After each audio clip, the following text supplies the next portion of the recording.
Well, thank you very much, everybody. We have a very big signing today having to do with Alaska, a place that I'm very familiar with.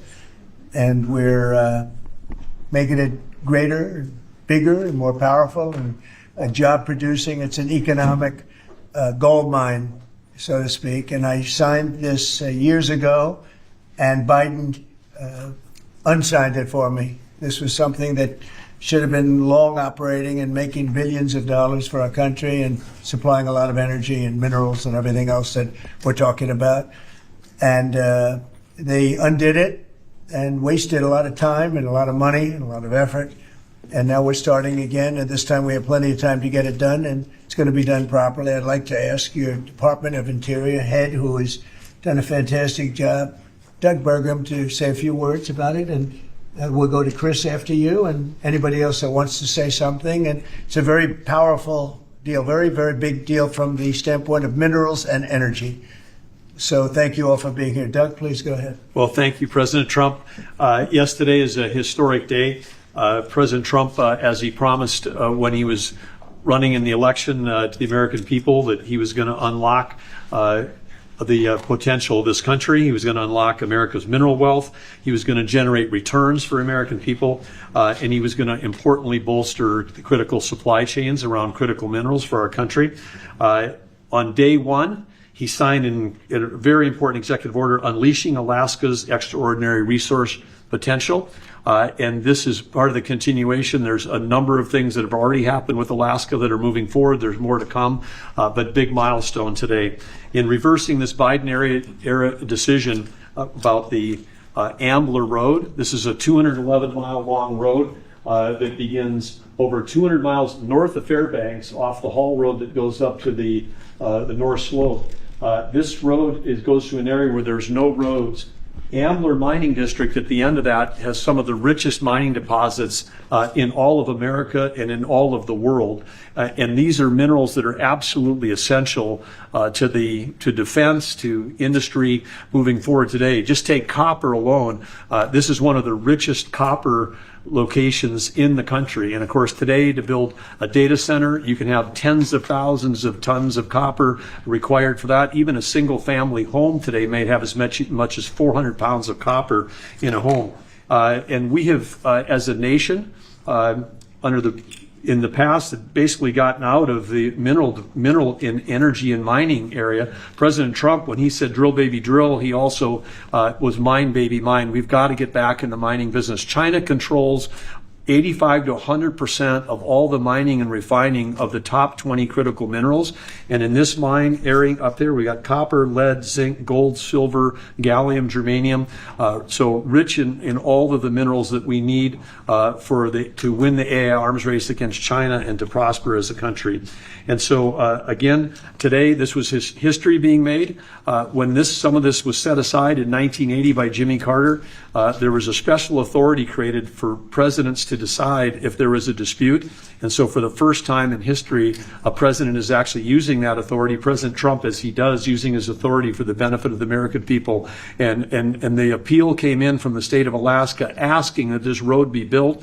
Alaska's not a colony, they're a state. They have an opportunity to build roads like any other state. With this signing, President Trump, Alaska can go ahead and build this road. It'll be a toll road, not a public road. It's a toll road, so it'll be controlled in terms of traffic. It's a gravel road. It'll be sensitive to the environment. There'll be collaboration with the Native Alaskan corporations in terms of how it's built and how it's used, supporting the Alaskan Native tribes with subsistence hunting regulations on either side of this. But this opens up a wealth of resources. In addition, there's going to be an announcement made later today that is part of this announcement that the Department of War in the United States government is making an investment in Trilogy Minerals. They're one of the companies that has mining claims in this area that is a remote wilderness right now. And again, making that investment so we can make sure that we're securing these critical mineral supplies and that ownership in that company will benefit the American people. With that, I'll kick it over to Chris Wright. Thank you, Doug. And what a huge thank you to the President today. This is a tremendous achievement for the people of Alaska. We were in the North Slope of Alaska a few months ago celebrating energy development there. They want jobs and opportunity to develop the resources on their lands. This is another major step forward. We say energy is the lifeblood of society, the circulatory system. Minerals and metals, they're the skeletal infrastructure, the physical upholding of everything we do. Everywhere we walk and operate, your cameras, everything you hold are made out of metals and minerals. President Biden thought it was appropriate to offshore both of these industries outside of our country. That has not left us in a strong place. President Trump, in his first term, and even more strongly in his second term, is bringing those industries back to our country. America was a mining powerhouse for a long, long time, and our mining industry got squelched. Now we're seeing it come back to life. You saw the President's truth not long ago about a deal for lithium production in Nevada just a week or so ago. This will more than tenfold increase American lithium production. And this infrastructure, this mining road in the Ambler Mining District, will just have immense impact on future mining opportunities for our country's security and economic opportunities for the people of Alaska. Our critical minerals and mining expert within the administration is standing right next to me, David Copley. I'll see if he wants to add any words. This is a really big deal for the American mining industry, and I think it shows the President's seriousness about getting this industry going, making sure we have the critical minerals we need for our defense industrial base and for our broader economy. Thank you very much. And I think we want to get this going by a certain time, so I signed it. And Will, I'm going to give it to you, and you get it filed. And Sir. Good job. Thank you, sir. It's a big job. Thank you very much. So we created a great deal of wealth for that part of the world and that part of our country by doing this long, very difficult road to build, and we'll be talking about that sometime later. But it's a great deal for our country. It's a great deal for the people of our country and for the taxpayers of our country.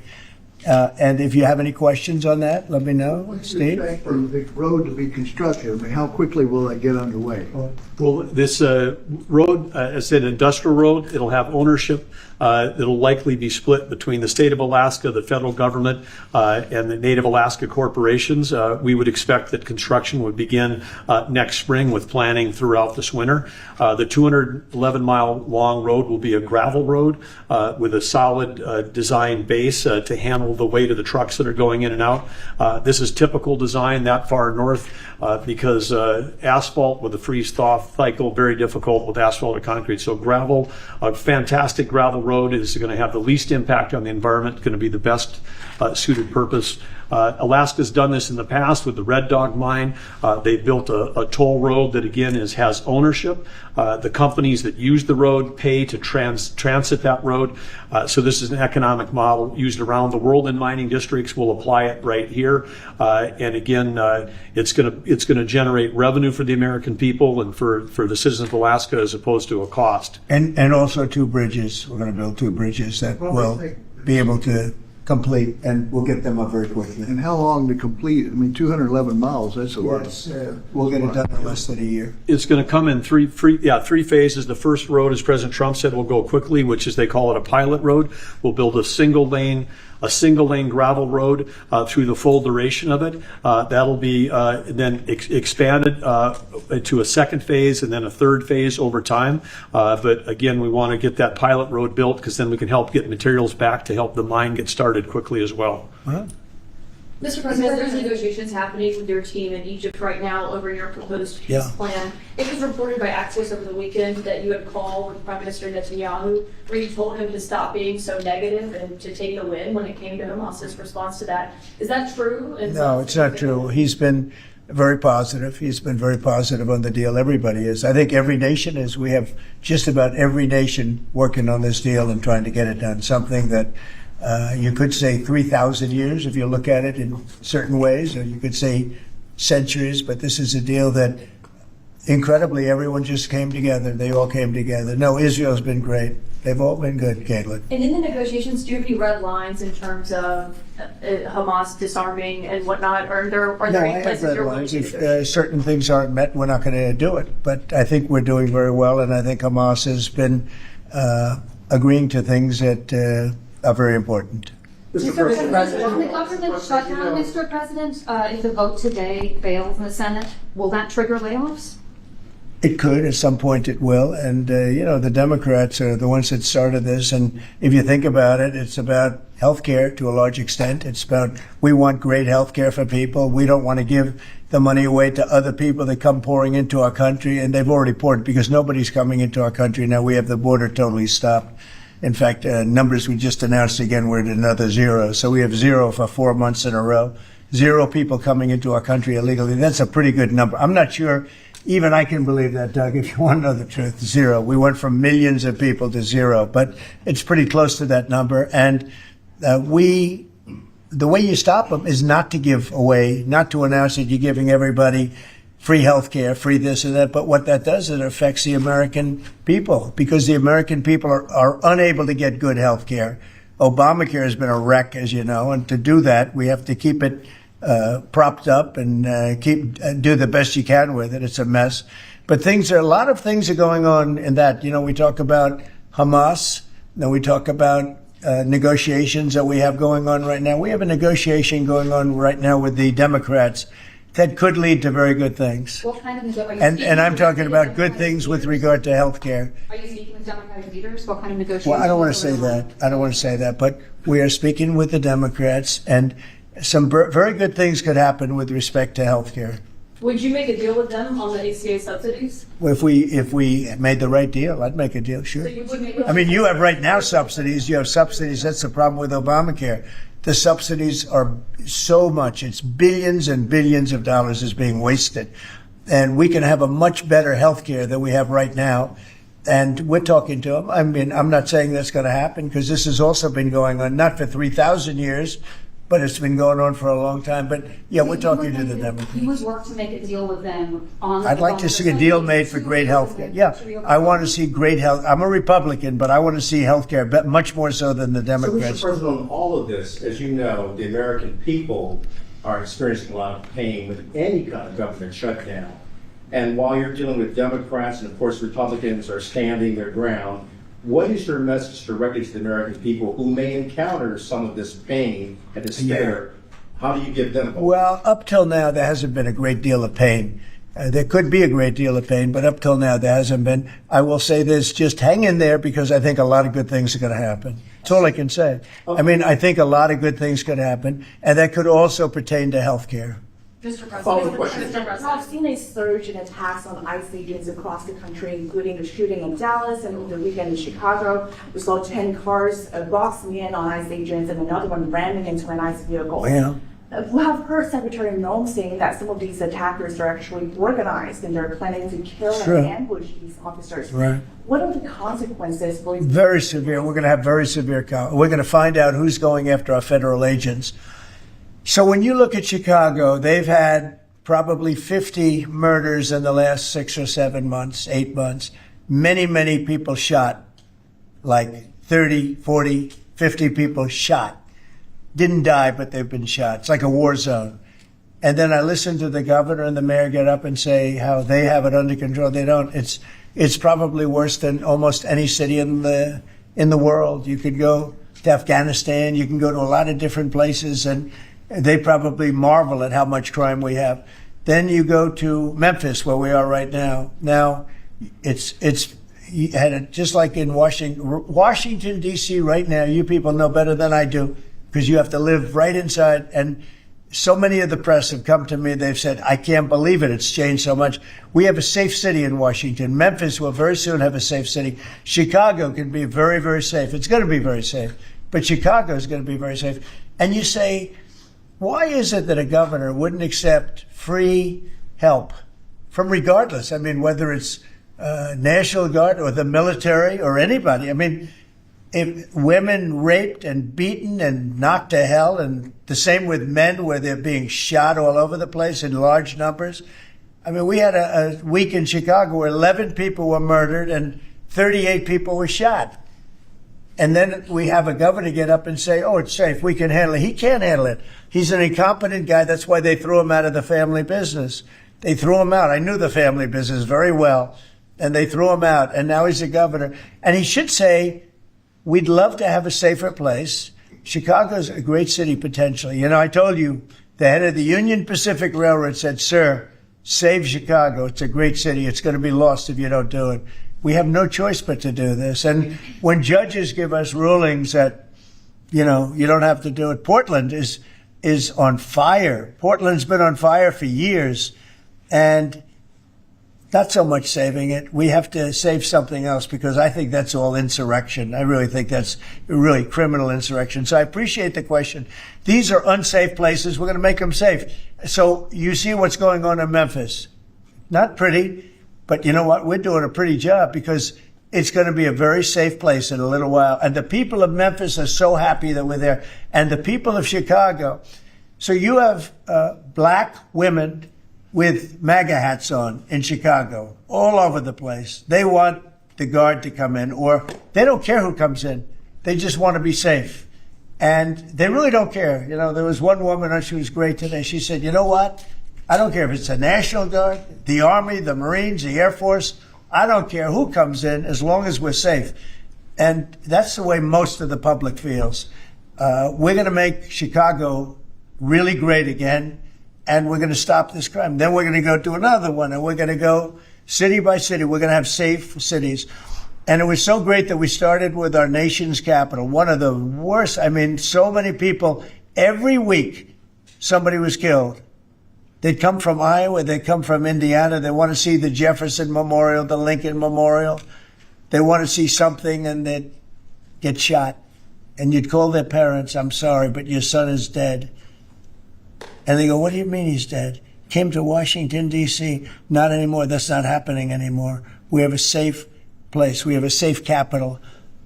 It's as safe as we have probably almost just about in the country. And if you look back 6 months ago, 7 months ago, this was a death trap. You look back during the Biden, I mean, what they did, how badly they managed things. And almost all of these cities, most of these cities are Democrat run. And we don't care, Democrat, Republican, we're going to make them safe. So we have to save Chicago. It's very important. And you can't have a governor getting up and saying it's good when 11 people were shot over a weekend.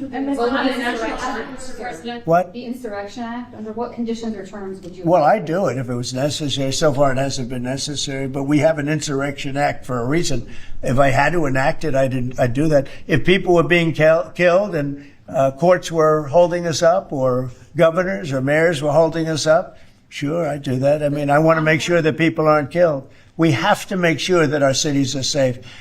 And it's turning out, and we started with D.C. It's been so successful. Think of it. People wouldn't go to restaurants. The restaurants were closing. We were losing a lot of restaurants, as you all know. And now restaurants are opening and they're thriving. And I went 2 weeks ago and it was great. I'm going to go again. I felt very safe, very safe. Forgetting about guards and Secret Service, and I would have gone. It would have been very safe. D.C. is a great, and look at the cleanliness of D.C. Look at how it's clean. You don't have tents all over the place. We had parks where you couldn't even walk through the park. You had people from tents, and they were violent people. Some of these people were violent people. We have a great, safe capital again. And if you look at it in 6 months from now, it'll be the most beautiful anywhere in the world. It's being cleaned. The graffiti's all gone now. The tents are all gone. We have a capital that you can be proud of, but it'll only get better with time. Mr. President, it was October 7th, the 2-year anniversary of the original Israeli attack. Do you expect the Gaza deal tomorrow, or any sort of hostages deal tomorrow? I think we're going to have a deal. It's a hard thing for me to say that when for years and years they've been trying to have a deal with Gaza, but I mean, literally for centuries. Okay, if you really think about it. But we're going to have a Gaza deal, I'm pretty sure, yeah. And what was very about the talks? Well, I'm the one that got the hostages back. Remember that, you know? I'm the one that. I was going to ask you that. Yeah, I got them back. Israeli citizens are celebrating what you've accomplished Yeah. in this deal. Should it come through, there will be a lot of celebration on the streets of Israel. The hostages' families, have they been in contact with you with regard to this deal that could happen? They're so happy about it. It's like they can't breathe. One said, "I can't breathe." you know, it's very sad because you have hostages and you have people that are no longer living. But the parents, and I've said this to you many times, the parents want the bodies of their boy back, the bodies of, you know, their loved one back. In most cases, they're young men, and they're dead.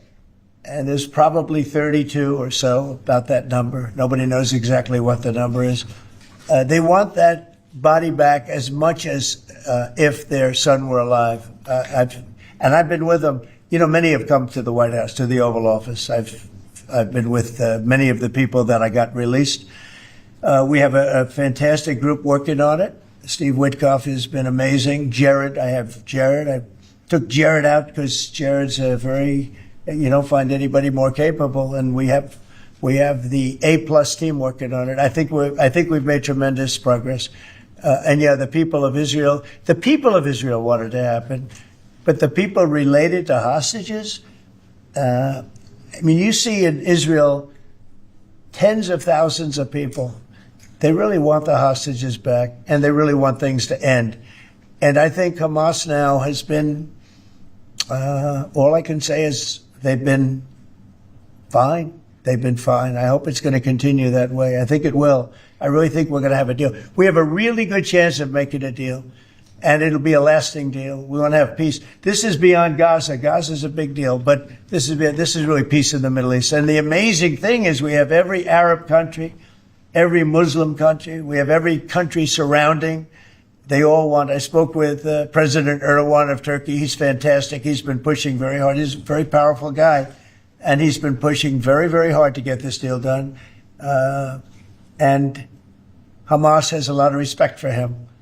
They have a lot of respect for Qatar. They have a lot of respect for UAE and Saudi Arabia. We have everybody is on our side to get this deal done. There's never been anything like it. Nobody's ever seen it. There's always been like 80% of them don't want something done.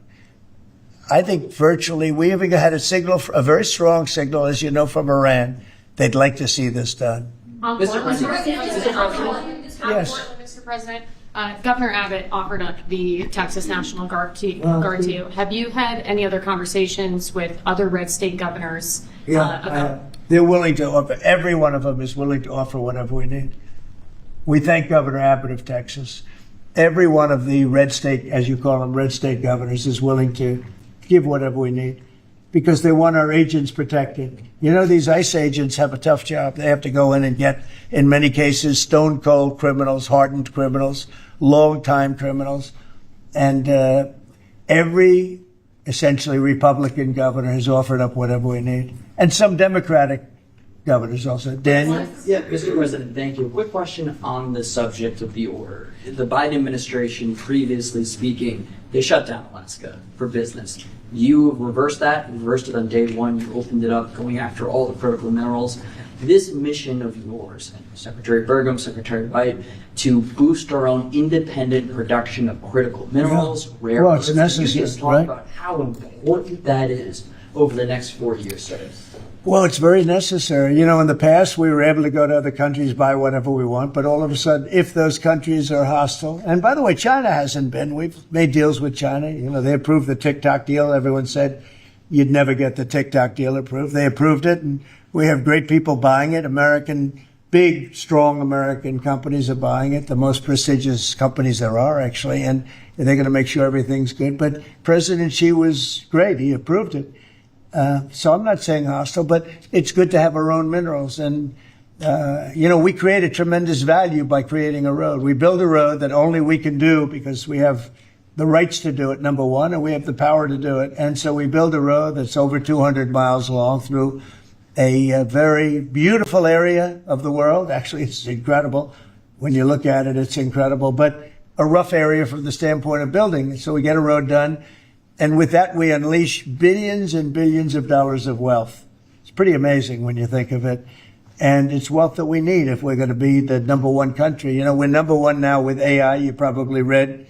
We're beating everybody with AI at levels that nobody ever thought even possible. And one of the reasons we are is because of energy. So our grid is old and tired, like most grids are. They get old with time. I mean, you know, the older you are, the older the grid gets, right? but I've allowed the people building AI or other plants, other types of plants, but AI in particular because they need so much electricity. I've allowed them to build their own power. And it's been amazing. They're building massive plants, and with the plant, they're building their own electricity. They've become a utility in a sense. I said, maybe you'll do better with the utility than you do with the AI. I don't know. But we're letting them build their own electricity. So we don't have to worry about the grid. We don't have to worry about anything. And they're going to build it in such a way that if they have excess capacity, they're going to put it back into the grid. It's pretty amazing. So when they build, we're giving them permits to build their own electric power plants, and it's incredible when you see what they're doing. And because of that and other things that we're doing, we're leading every country. Nobody's even close to us with AI. And AI seems to be the big thing. I don't know. I can't tell you that. There are a lot of people building, and a lot of people have high stock prices because of AI. So a lot of people think it's great stuff. And I think it's great stuff. I look at it as it's amazing what it can do. In terms of medical costs, in terms of knowledge, it's basically information, and information at a level that nobody thought possible before. So we'll see. But they're building plants where you saw the one overlay that I did where, in this case, it's Meta. One of their plants is essentially almost the size of Manhattan. And that's a building, it's a building that covers Manhattan. So it's big stuff. And nobody's even close to us. We're leading AI by so much. Mr. President, Yeah, go ahead, please. Since the start of your administration, we've seen a lot more Americans wanting to join ICE. And as we're seeing more attacks on them right now, what's your message to rank and file ICE agents who are trying to do their jobs but are facing 1,000% increase in attacks? I love your questions, I like you. So who are you with? I'm with NTD. Very good. The one who got mugged. You were the one, that's what I thought. You got mugged. You're not getting mugged anymore. No. She was really, you're lucky to be with us with that deal that happened. I know all about that. Not anymore, though. You feel a different world out there, right? Totally. You're safe with the baby now. Oh, good. Well, you're safe now. Nobody's going to be hurting you in any way. Thank you, Mr. President. Okay, thank you very much. Mr. President, on the Supreme Court today, Thank you. So the bottom line on your question, we're just going to make things real safe. We're going to have a country that you can be proud of, not a country that you read about every day where somebody gets mugged from behind or hit over the head with a baseball bat. Those people aren't with us any longer. Yeah, please. Mr. President, yes. Thank you very much. Thank you, Mr. President. On today's call with Lula from Brazil, Yeah. are you considering lowering tariffs after the call? Well, I had a great talk with the president of Brazil, who's a good man. I met him actually at the United Nations. I was going up to make a speech and I didn't have a teleprompter. I was walking up to my teleprompter. I said, I don't have a teleprompter. But just before that, I met with President Lula and I found him to be very good. I mean, we had a very good talk for about, 2 minutes. And then I went up to make a speech and I was surprised to see, how would you like that one, Doug? I've got every leader in the world sitting out there. My teleprompter isn't on. You know why, Daniel? Because it was a rigged deal. But fortunately, I made a better speech than I would have if I read it off a teleprompter, which is pretty easy to do. So it was quite a day. That was a big day. But we met and we liked each other. And, we had a great conversation. We'll start doing business. And are you considering traveling to Brazil for COP30? At some point, I would, and he's going to come here. We talked about that. Follow-up question on Israel. Israel government has been arresting and deporting activists that were traveling to Gaza. Today, Greta Thunberg, for instance, also some... Well, she's just a troublemaker, I mean, she's no longer into the environment, now she's into this. She's a troublemaker. She has an anger management problem. I think she should see a doctor. She needs anger. If you ever watch her, she's a young person. She's so angry. She's so crazy. Now, you can have her. She's just a troublemaker. Yeah, please. Mr. President's term today, Mr. President. Say it. The Supreme Court is back in session. Yeah. They rejected today an appeal by Ghislaine Maxwell to overturn her conviction. That means her only chance at getting out of prison is a pardon from you. Is that something you're open to? Who are we talking about? Ghislaine Maxwell. I haven't heard the name in so long. I can say this, that I'd have to take a look at it. I would have to take a look. Did they reject that? She wanted to appeal her conviction. And what happened? They said that they were not going to hear her appeal. I see. Well, I'll take a look at it. I will speak to the DOJ. I wouldn't consider it or not consider it. I don't know anything about it. So, but I will speak to the DOJ. Why would she be a candidate for clemency, sir? I don't know. I mean, I'd have to speak to the DOJ. I'll look at it. I have a lot of people have asked me for pardons. I call him Puff Daddy has asked me for a pardon. But she was convicted of child sex trafficking. Yeah, I mean, I'm going to have to take a look at it. I'd have to ask DOJ. I didn't know they rejected it. I didn't know she was even asking for it, frankly. Steve? You made a decision on whether to supply Tomahawk missiles to Ukraine or sell them to NATO and let them sell them to Ukraine. Yeah, I sort of made a decision, pretty much. If you consider, yeah, I think I want to find out what they're doing with them. Yes. You know, where are they sending them? I guess I'd have to ask that question. That war should never have started, would have never started. Such bad judgment was used there. I think on both sides, by the way. But nobody looks good with the war with Russia and Ukraine. Nobody. It's been a horrible. This week they lost over 7,000 soldiers between the two of them. This is every week they're losing 7,000, 8,000, 5,000. They have a range of like 1,500 miles or something, and so they'd be able to. No, I know. No, I would ask some questions. I want to see what's. Mr. President, I'm not looking to see escalation. Yes. And tomorrow you're meeting with the Canadian Prime Minister. What's on the agenda for that? Well, I guess he's going to ask about tariffs because a lot of companies from Canada are moving into the United States. You know, everybody's moving back into the U.S. and he's probably going to be asking about tariffs. They're losing a lot of companies in Canada. They're coming into they left here. They left here 20 years ago when presidents that sat right at this desk weren't doing their job properly. They were probably good politicians, but they weren't good at business, and they allowed these companies to leave. And all they had to do is do what I'm doing right now. And, you know, I'm not saying it's the easiest thing to do, but it is. It's effective. We're a rich country again. We're a powerful country because, you know, I've ended 7 wars. At least half of them was because of my ability at trade and because of tariffs. If I didn't have tariffs to throw around a little bit, you would have at least 4 wars raging right now with thousands of people a day being killed that aren't happening. We've settled. You know, we settled 7. We're getting close to settling 8. That would be a big one. And that's something that could happen. But so I think he's coming probably to talk about tariffs because a lot of companies are leaving Canada to come into the U.S. And they're leaving Mexico. And by the way, they're leaving China.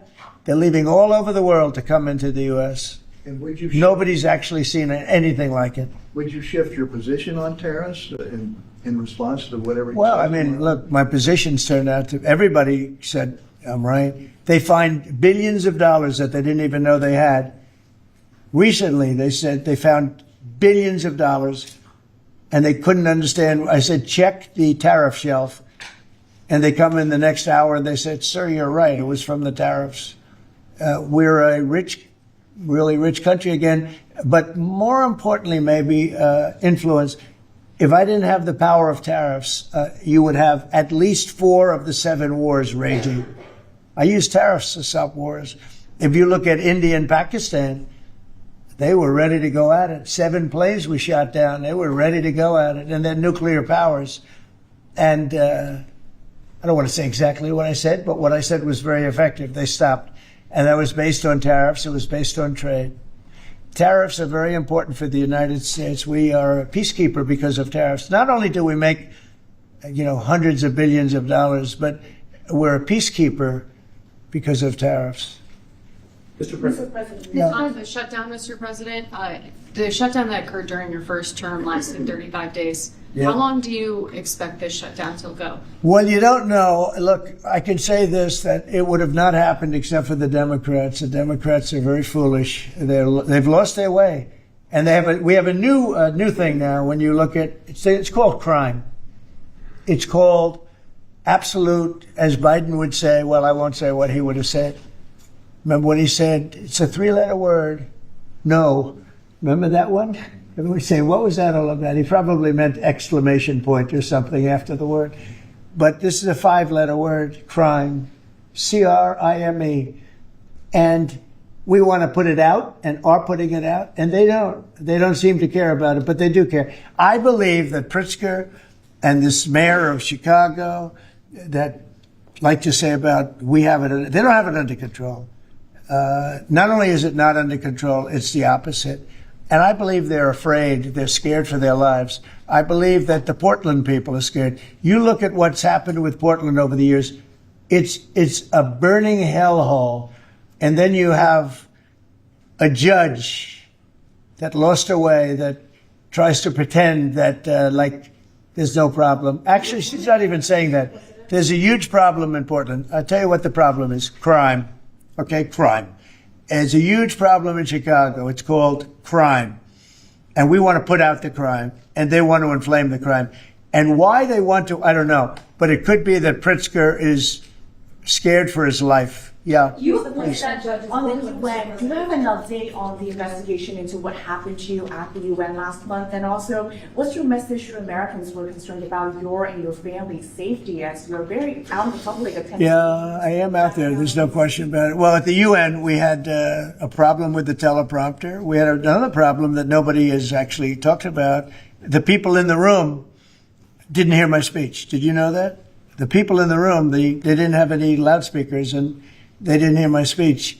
And I thought I made a really good speech. I mean, considering I didn't have the use of teleprompter, which is unusual. But I made a speech. I could have walked off the stage. I guess most people, Doug, I think most people would have just said, we'll see you in about a half an hour, right? But, they obviously turned off I think they turned off the teleprompter. But there was a reason that it didn't work. I actually know the reason. They didn't let the teleprompter person into the room. Okay, which is essentially the same thing. So I made a speech. It turned out to be a very good speech, got good reviews. I went out to the audience after the speech. I saw my wife. I said, how good was that speech? Was that unbelievable or what? She said, I didn't hear a word you said. I said, what do you mean? She was sitting in the front. I said, what do you mean? She said, you couldn't hear anything that you said. The speakers were turned off. So I think that's pretty bad stuff, right? Especially since we support most of the United Nations. And yet I still want to keep it in New York because I think the United Nations has tremendous potential. If properly run, the United States has tremendous potential. But think of this. I settled 7 wars. I never spoke to the United Nations about it. Not one of them. You look at, and those were wars that were raging a long time. And in many cases. And I settled 7. I never heard from the United. They didn't help me. They should be able to settle the wars. I shouldn't have to be settling the wars. Yeah, please. I think last week you signed the security guarantees for Qatar. Yeah. Do you see any role for the Senate in that? Do they have to vote on that, or do you think? Well, I wouldn't mind if they did. If they want to, they'd let me know. Nobody said that. But Qatar has been very, very helpful to us in this process, and I think you'll find that. I think. Maybe the most influential, very influential, very strong. With Hamas, they're very strong. And Turkey's likewise been helpful. I mean, honestly, UAE, Saudi Arabia, everybody's been helpful. I just spoke today with the King of Jordan, and he's been terrific too. I can't think of any country that's been negative about this. This is why it should happen. I mean, everybody wants it to happen. And usually when everybody, including, I think, Hamas, and when they want it to happen, it's going to happen. James Comey is being arraigned on Wednesday, obviously after his indictment. Are you worried that your own statements calling for his prosecution could help him actually in his defense of this case? No, I think he's a crooked guy. He's a dirty cop. Comey, I think he's a dirty cop. He's recognized by many people to be a dirty cop and a dishonest guy. So all I have to do is, I have nothing to do with the case. I just say, but you called him Bondi to prosecute him and oppose. No, I don't call anybody. You know what? I'm allowed to do that if I wanted to do that. But Comey's a crooked guy. He has been for years. And he got caught. Look, he lied. This is just a simple case. He totally lied. And then he confirmed the lie on, I guess, numerous occasions, or at least one occasion.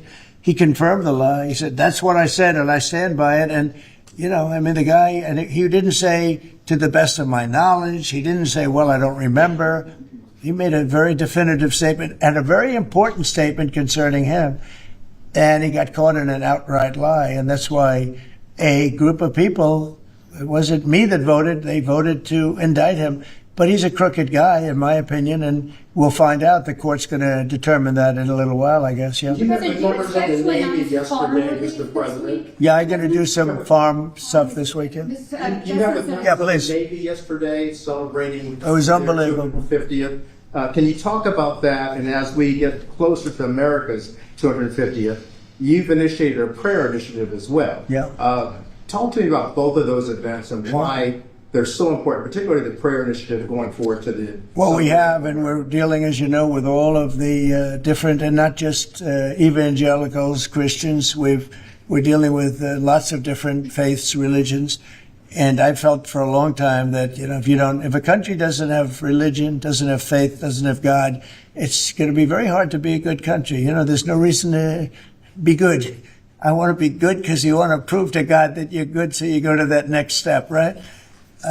So that's very important to me. I think it's really very important. And yesterday was amazing. We went out. We went to the naval base, the largest in the world, actually, and I saw things that were incredible. The level of I don't want to use the word weapons, but they are weapons. Is the technology on these planes, on the carriers, on all of the different things that we saw. They gave us missile displays. They did the whole. I don't think they've ever done anything like it, but it was really impressive. And the talent of the pilots, where they can land. The aircraft carriers look massive, but when you put them in the middle of like the Atlantic, or in this case, pretty far off the coast of Virginia, and it's sitting in a big ocean.